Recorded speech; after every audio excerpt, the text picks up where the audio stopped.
আসসালামু আলাইকুম। আমরা ভিউয়ার্স, আমরা যখন কম্পিউটারে কাজ করতে যাই, অনেক সময় আমাদের কম্পিউটার কেন যেন হ্যাং করে বা আদারওয়াইজ ছাড়াই আপনি যখন আপনার ডিভাইসগুলোতে বা যে কোনো ফোল্ডার বা যে কোনো ডকুমেন্টে আপনি যখন ক্লিক করবেন, তখন দেখবেন যে ডাবল ক্লিক করলে আপনার প্রপার্টিজে নিয়ে যায়।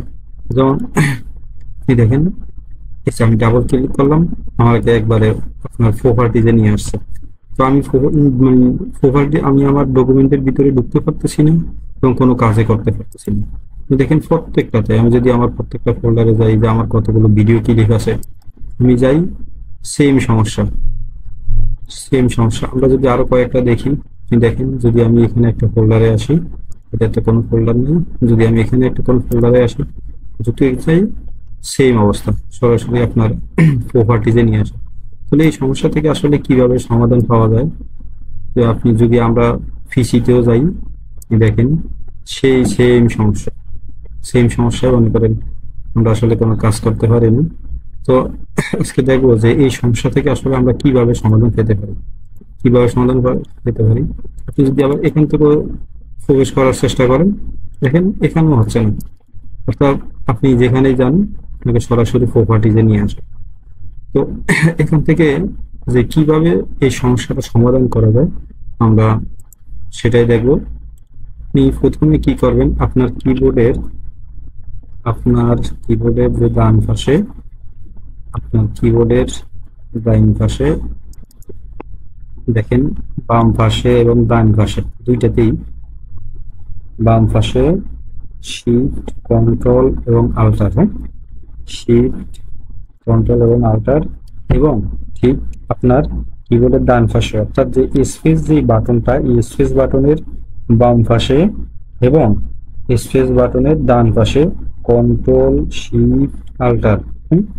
আমি আবার বলি, কন্ট্রোল শিফট আল্টার একসাথে, একসাথে দুই পাশের তিনটি, এক পাশে তিনটি করে, দুই পাশের 6টি কিবোর্ড, দুই হাতের তিনটি 6টি আঙ্গুলে আপনি চাপ দিয়ে ধরে রাখবেন, একসাথে একসাথে ফ্রেশ করে রাখবেন। আমি ফ্রেশ করে রাখলাম। ঠিক আপনি 7 থেকে 8 সেকেন্ড আপনি ধরে রাখবেন, তারপর ছেড়ে দিবেন। আমি ছেড়ে দিলাম, দেখি এবার আমাদের আসলে সমাধান হয়েছে কিনা। ঠিক আছে, এবার আমরা একটু দেখি যে আসলে আমাদের সমাধান হয়েছে কিনা। এখন আমি প্রবেশ করব, দেখেন সরাসরি আমি আমার কাঙ্ক্ষিত জায়গাতে যাচ্ছি। আমি আবার ক্লিক করি, আমি আমার সবগুলো, আমি আমার ফোল্ডারে ঢুকতে পারতেছি।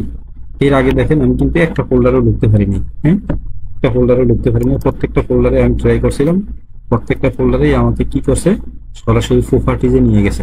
তাহলে এই সমস্যার সমাধানের জন্য অনেকেই আসলে মূলত সমস্যা, আমি নিজেই সমস্যার সমাধান করেছি। আমি সমস্যায় পড়ার কারণেই আমি অন্তত 3 থেকে 4 দিন এটা নিয়ে আমি খুবই দুশ্চিন্তা ছিলাম। আমি উইন্ডোজ পর্যন্ত আসলে দিয়েছি, কিন্তু কোনো কাজ হয় নাই। অবশেষে বিভিন্নভাবে ট্রাই করার পর, একটু ঘাটাঘাটি করার পর, বিভিন্ন নেটের উপরে ঘাটাঘাটি করার পর আমি আমার সবগুলোই